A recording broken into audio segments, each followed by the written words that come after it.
What's going on, everybody, and welcome back to Comic Breakdown. If you guys are new to the channel, do me a favor and hit that sub button, hit that notification bell, make sure you're not missing any of the awesome content that we have coming out. Now, it is Sunday, which means we are diving into some of our indie comics weekend, and we are going to be starting this one off with The Illusion Witch, issue number 2. Now, if you didn't catch issue number 1, go ahead and check out the link in my description as well as the top of this video. It will give you a quick rundown of exactly what happened in issue number 1. Now, this is put out by Ruben the Writer and DFAT Comics. Created and written by Ruben Romero. The art is Andrea Errico, and the colors are by PH. And what we saw in the first issue was an animal, a dasyurti, kind of a subdivision of marsupials. And this little guy was making his way from the world of Salrai to the world of America. And he's doing this all in search of one individual. That individual being Anya, the Illusion Witch. And remember, this is an indie comic, so if you guys like this comic,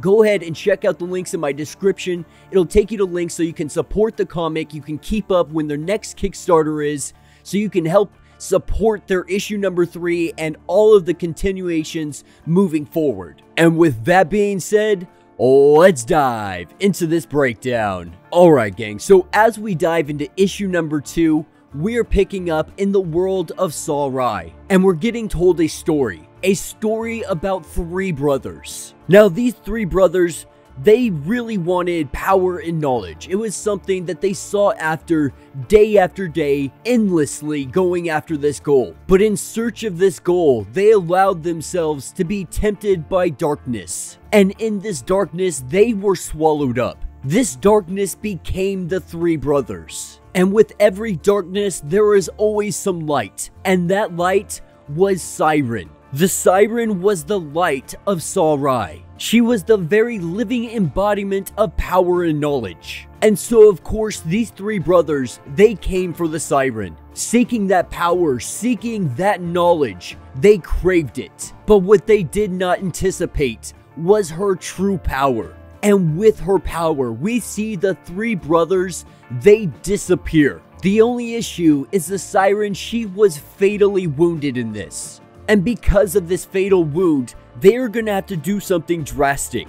To keep the light of Salrai alive, they need to be able to transfer the Siren's essence into something else. A temporary location until a final host is located. And with the Siren's companions helping her do this more or less ceremony, kind of like a ritual, we see it begin. We see the essence transfer start to begin. And that's what's going to take us to present day, picking up with Anya and our new little found companion. Right now, Anya, she is tripping. Because in her eyes, this is nothing more than a rat, nothing more than a rodent that has come in here and is infesting this place. Not only that, but it's talking to her. So she's automatically assuming something was slipped into her drink.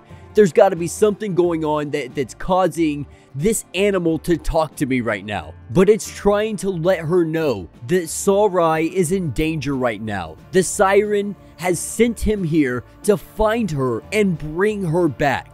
Anya Locke is to be the savior of Salrai. She is destined to be its protector. Now, not knowing if this thing came from freaking Narnia or what's going on, maybe this is just a bad trip that she's having, but she's got to get out of here. Being completely done and over with whatever is happening right now, she grabs her things and she heads out to her car. Now, getting into her car, she looks around for what she calls the little ferret, little talking ferret, but finds him nowhere to be seen. And so, thinking that it was just, figments of her imagination, she tries to brush it off, to put it in the back of her mind, and then she heads home. But as she is heading home, this is when it pops up in the back seat. Popping up in the back seat, it starts talking to her, telling her that she needs to come with him. This, of course, absolutely startles her. This causes the car to go all over the road and she ends up crashing into a tree. Now, after getting out of the vehicle, very discombobulated, her newfound companion lets her know that his name is Barlu. And at this point, Anya's just like, listen, I have to tell you, I'm not this individual that you're seeking. I'm not some grand protector. I'm not some great sorceress or anything of that nature. My name is literally the Illusion Witch. What I do is sleight of hand. What I do is magic tricks. But that's exactly what they are. It is all tricks. There's nothing real to what I do. And so I can't see any way how I am your savior or protector or how I'm chosen by anybody, believing that you must have the wrong person. And with that, she turns away and she walks home. And this is when we are taken back to Saul Rai, and we see them completing the transfer of essence, seeing the siren transferred into what appears this book. And now it is their duty to try to keep the siren safe, to keep the essence safe until it can find somebody new to go into. And we assume up to this point that it is Anya. Now, little did they know that the three brothers, they didn't actually die. Though they seemed to have perished, they disappeared. They had not died, because they had protected their essence in the same manner. But unlike the siren, they were something vastly different, something very dark. And how they got preserved, what they are preserved looking like, is absolutely grotesque. A hideous Frankenstein of a monster. They became a darkness this world had never seen before. And that's when we're taken back to Anya. And after getting out of the shower, this is where she sees that Barlu is still here. He's sitting here on her couch eating all of her potato chips. Now at this point she's thinking, maybe I should go to the hospital. I've been in a car wreck. It's very possible somebody slipped me some kind of drugs in my drink. Like, it could be a number of things right now.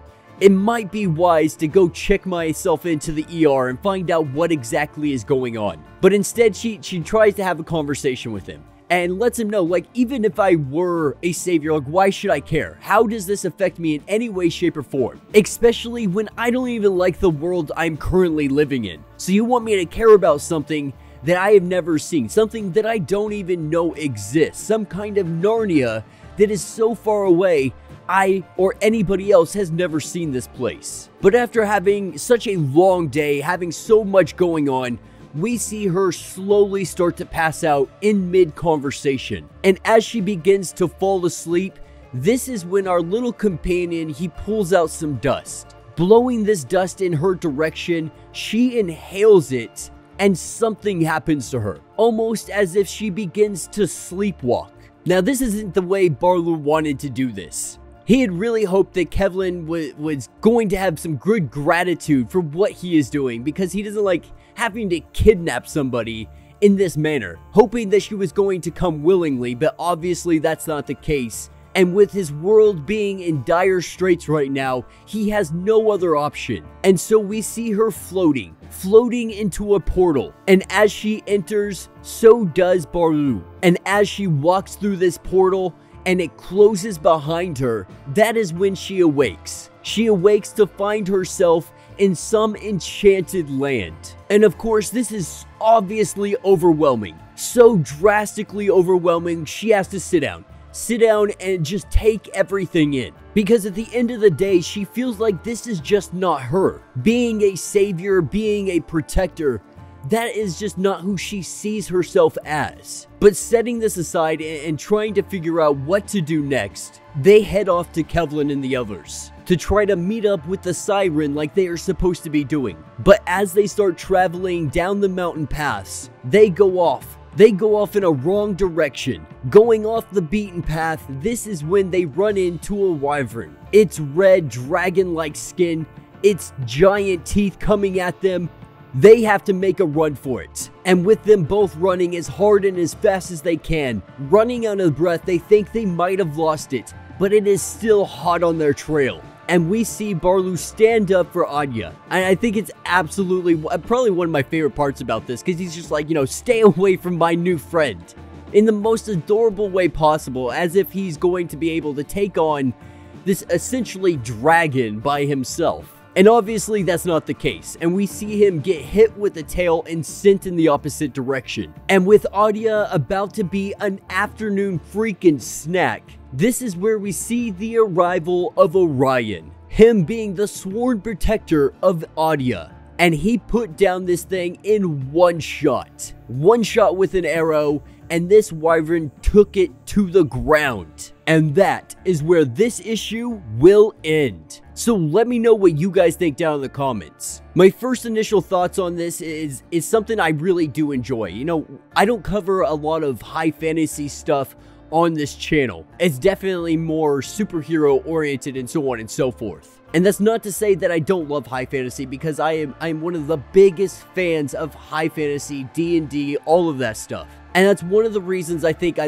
love this comic so much. Not only that, but I've always been a fan of being teleported into another realm, and these people are having to figure out who they are, really becoming their full potential. And I think that's exactly what we're gonna see throughout this story. And so for me personally, I am very excited to see the world of Saurai, to see exactly what Ruben the writer has created, to see the world that he is going to be diving us into. And that's a great thing about these stories, is when you open yourself up to a world like this, you literally have endless possibilities. And I think that's another reason I find these stories so fascinating, is because of the endless directions that you can go.